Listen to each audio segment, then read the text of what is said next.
Bem, o que vamos a ver agora é como calcular integrais utilizando coordenadas polares. Integrais duplas, sim? Então, lembremos como são as equações associadas às coordenadas polares, sim?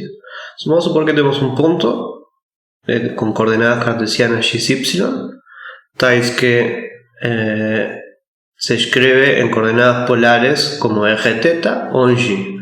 X é igual a r coseno de θ e y é igual a r seno de θ. Então, para desfazer essas coordenadas, o que temos são as seguintes equações: r cuadrado é igual a x cuadrado mais y cuadrado e θ é arcotangente de y dividido por x.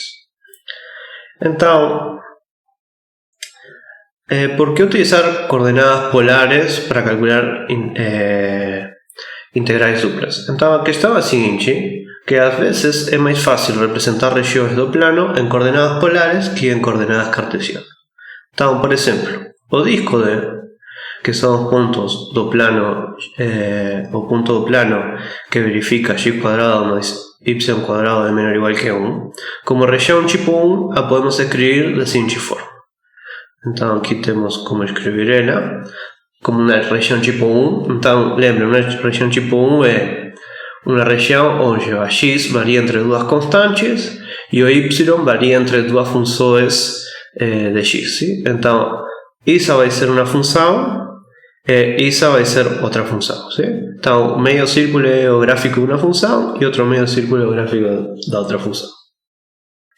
Então, por que se escreve dessa forma? Então, observemos primeiro que o x varia entre menos 1 e 1, então essas constantes são as corretas. Agora, para calcular quais são as funções que limitam o y, fazemos o seguinte: se temos um ponto no círculo, sim? É um ponto que verifica, tem coordenadas x, y e verifica x cuadrado mais y cuadrado é igual a 1. Então, podemos resolver y, aquí pasamos menos x cuadrado para outro lado e podemos tomar, então ficaria y cuadrado igual a 1 menos x cuadrado. Então temos duas opções, que y é igual a mais raiz de 1 menos x cuadrado ou menos raiz de 1 menos x cuadrado. Porém, raiz sempre é um número positivo. E como esse ponto aqui está por cima do eixo do x, então o y tem que ser positivo. Então, esse y aqui tem que ser exatamente quando temos um mais aqui. Aqui na frente temos um mais. Então, esse y é o ponto de coordenada y verifica é igual a raiz de 1 menos x ao quadrado.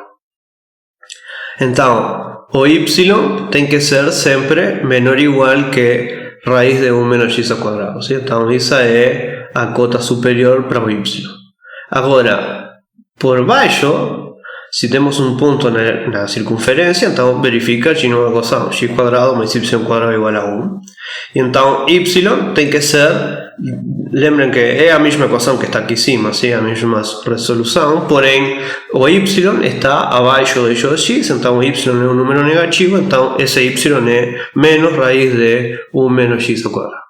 Então, essas são as duas funções que delimitam as duas funções que precisamos para escrever o círculo como o disco como uma região tipo 1, sim? Então, isso é como uma região tipo 1. Então, vamos supor que temos uma função f. Então, pelas fórmulas que a gente viu, por ser uma região tipo 1, a integral dupla na região D da função f de x, y de a é igual a integral entre menos 1 e 1, la integral entre menos raíz de 1 menos x cuadrado y raíz de 1 menos x cuadrado de f de x, y de y. Então, o problema é, quando você resolve essa integral, tem que avaliar entre esses dois extremos. E isso vai fazer aparecer raízes dentro das integrais, dentro da próxima integral a resolver, que pode ficar difícil de resolver. Sim? Então, pode ser difícil, sim? Então, vamos a pensar como ficaria com coordenadas polares, ¿sí? Como se escreve o disco com coordenadas polares. Então, o disco com coordenadas polares são os r-θ, onde r varia entre 0 e 1. ¿Sí? R, lembram que era o raio. ¿Sí? Então, o r varia entre 0 e 1. E o θ varia entre 0 e 2π. ¿Sí? Então, vamos a comparar as expressões. ¿Sí? Por un lado, aqui temos o disco como uma região tipo 1, onde temos duas constantes e depois o y, a segunda coordenada, que varia entre duas funções de x.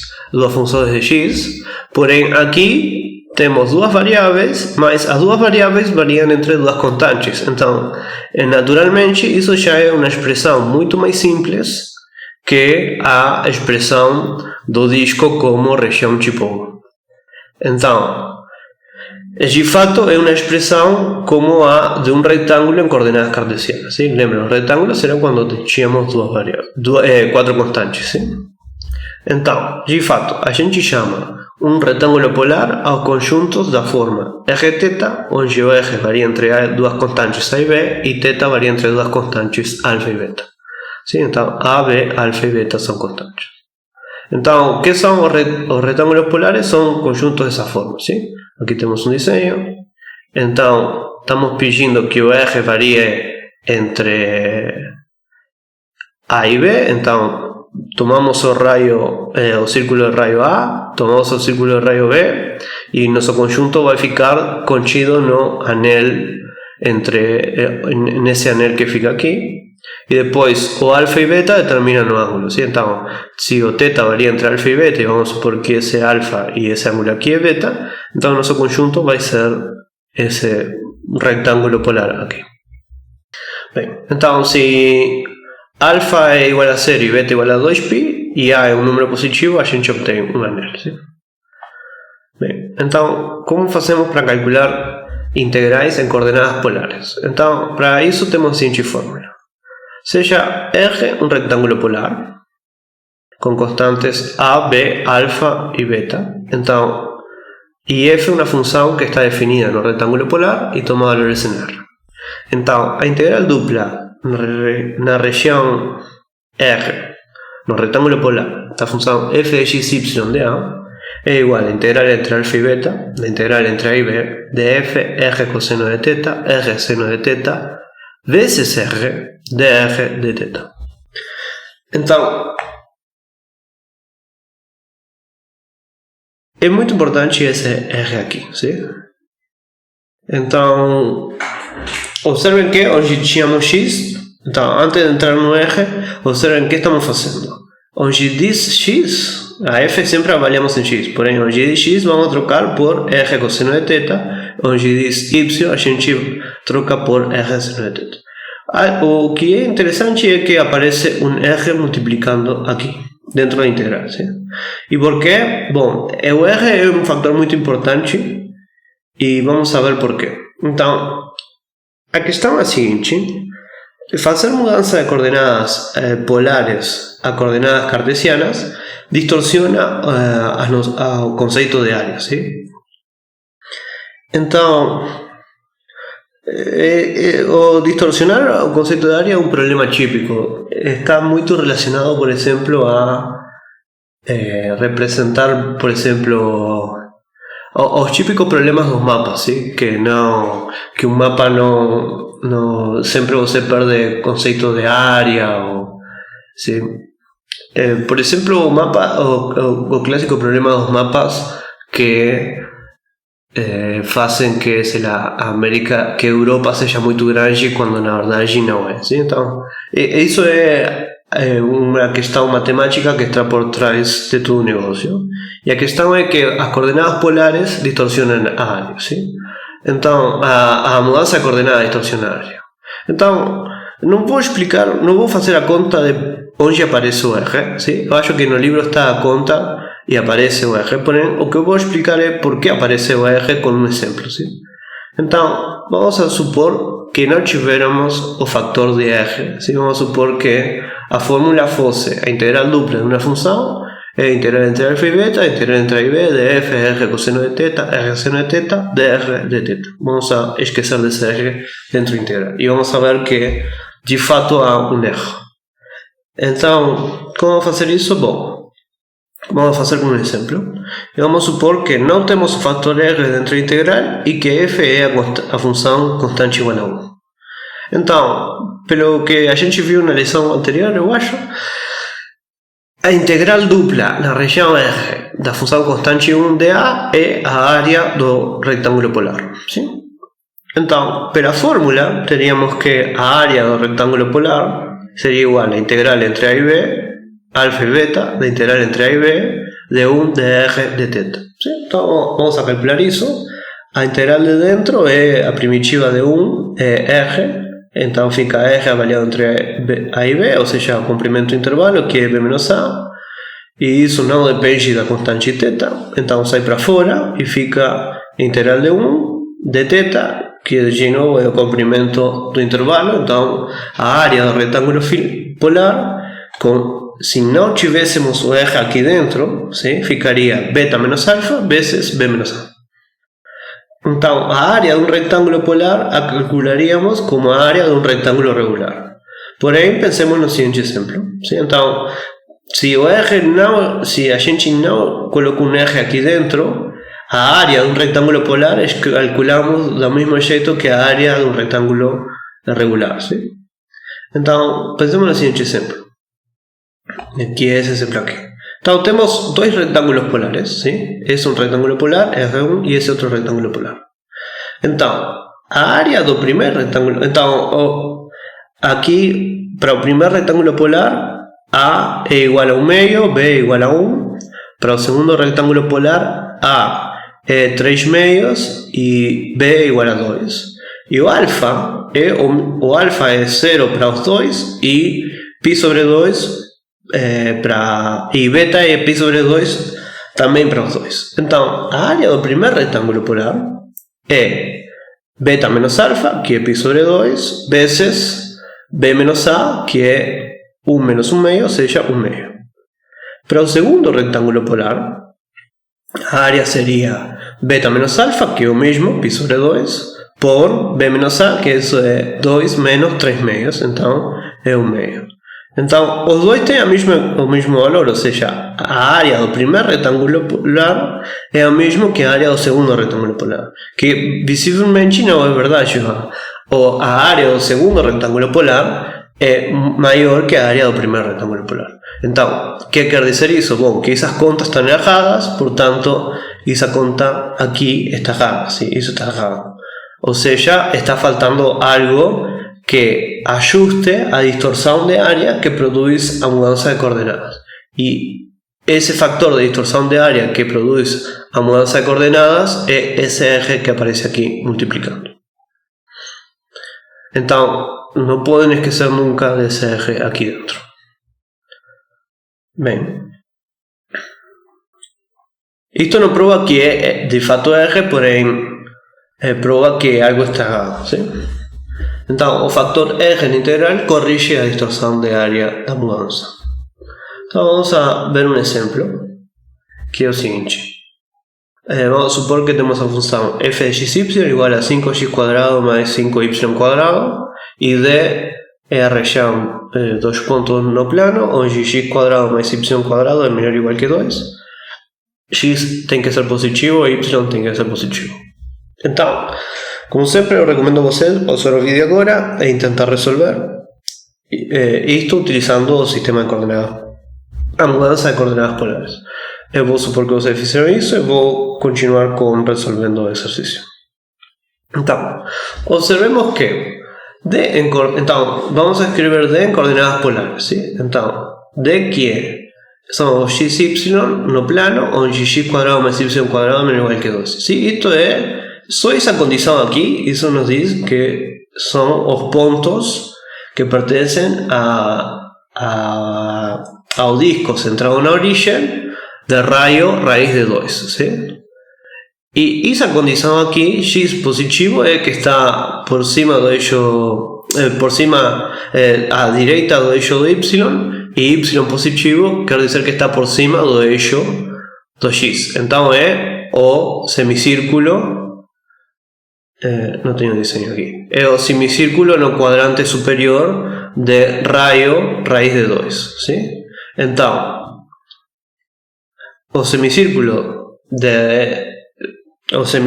no quadrante superior direito de raio raiz de 2 se escreve como r θ, onde r varia entre 0 e raiz de 2 e θ varia entre 0 e π sobre 2, sim? Acho que aqui é isso aqui. Então esse desenho sirve. Então vou repetir. Nós temos que x quadrado mais y quadrado é menor ou igual que raiz de 2, ¿sí? Então estamos dentro do círculo de raio raiz de 2. Porém, se x é positivo, então temos que estar desse lado aqui do eixo desse lado que é o lado direito do eixo dos y, ¿sí? Esse é o eixo dos y. E se y é positivo, então estamos por cima do eixo do x. Então nossa região é o círculo, ¿sí? Intersectado con ese cuadrante superior aquí, o cuadrante superior direito. Então isso nos dá o quarto do círculo aqui dentro, ¿sí? E o quarto do círculo aqui dentro são os pontos onde o raio o R é menor que a raiz de 2 e o θ varia entre 0 e 2π. Bem, então esse é nosso retângulo polar, ¿sí? Então, pela fórmula, a integral dupla na região D da função f de x, y de A é a integral entre 0 e π sobre 2, ¿sí? 0 e π sobre 2, ¿sí? Primeiro esses aqui, a integral entre 0 e raiz de 2, ¿sí? De f avaliado en r coseno de θ, r seno de θ, veces o r, veces o r de r de θ, ¿sí? Então, primeiro vamos fazer é resolver isso aqui. Então, fr coseno de θ, r seno de θ, onde diz x, ¿sí? Onde diz x no exemplo, que é aqui, trocamos por r coseno de θ, e onde diz y, trocamos por r seno de θ. Então, fica 5 vezes r coseno de θ ao quadrado mais 5 vezes r seno de θ, ¿sí? O x por r coseno de θ ou y por r seno de θ.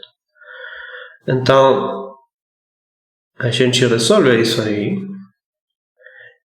e fica, tiramos o r, ¿sí? O r quadrado para fora e fica coseno de θ ao quadrado mais seno de θ ao quadrado, que é igual a 1. Então isso aqui fica 5 vezes r ao quadrado. Então vamos a colocar esse 5r ao quadrado, substituir por essa expressão aqui, e fica que a integral dupla na região D de f de x, y de A é igual a integral entre 0 e π sobre 2, ¿sí? A integral entre 0 e raiz de 2 de 5r ao quadrado, que é esse aqui, r de r de θ. Então, primeiro calculamos a integral de dentro, primitiva de r ao cubo, ¿sí? R ao quadrado vezes r da r ao cubo, é r a 4 dividido 4, então fica a integral entre 0 e π sobre 2 de 5r a 4 dividido 4, avaliado entre 0 e raiz de 2, que isso dá 1, ¿sí? Nessa avaliação, temos um 0 aqui, raiz quadrada elevada a 4 dá 4, cancela com esse 4, e fica a integral entre 0 e π sobre 2 de 5 de θ, que o 5 é uma constante, sai para fora, e integral dá ao comprimento do intervalo, e isso fica 5π sobre 2. Então, isso é a integral, o valor da integral. Então, vamos a ver outro exemplo, que é calcular a área do disco de raio R0, ¿sí? Então, vamos a fazer a conta para a área do disco. Bem, então recomendo a vocês pausar o vídeo agora, como sempre, e eu vou supor que fizeram isso e tentaram resolver o exercício. Então, o disco são os pontos x, y no plano, tais que x quadrado mais y quadrado é menor ou igual que r0 quadrado, que como en coordenadas polares se escreve como os Rθ, tais que R varia entre 0 e R0 e o θ varia entre 0 e 2π. Então, a área do disco é igual a integral dupla no disco da função constante igual a 1 de A, que pela equação da mudança de coordenadas é igual a integral entre 0 e 2π, a integral entre 0 e R0 de 1 vezes o R que entra aqui dentro de R de θ. Sim? Então, como isso é constante, a gente não tem que trocar x nem y, porque não temos nem x nem y. E então, isso quanto dá? Bom, 1 é uma constante e some, né? Então, a primitiva de R é R ao quadrado de 2, avaliado entre R0 e 0, que isso dá R0 ao quadrado de 2. E depois temos que integrar isso em relação a θ, porém uma constante, então sai para fora e multiplica pela área de intervalo, pelo comprimento do intervalo. Então fica R0 ao quadrado de 2 vezes 2π, que isso dá π por raio ao quadrado, sim? Que é a fórmula que a gente conhece. Então isso, se vocês quiserem, é a prova de porque a fórmula da área do disco é π por raio ao quadrado. Então, com isso a gente conclui a parte de integrais duplas e na próxima vamos a começar com integrais triplas.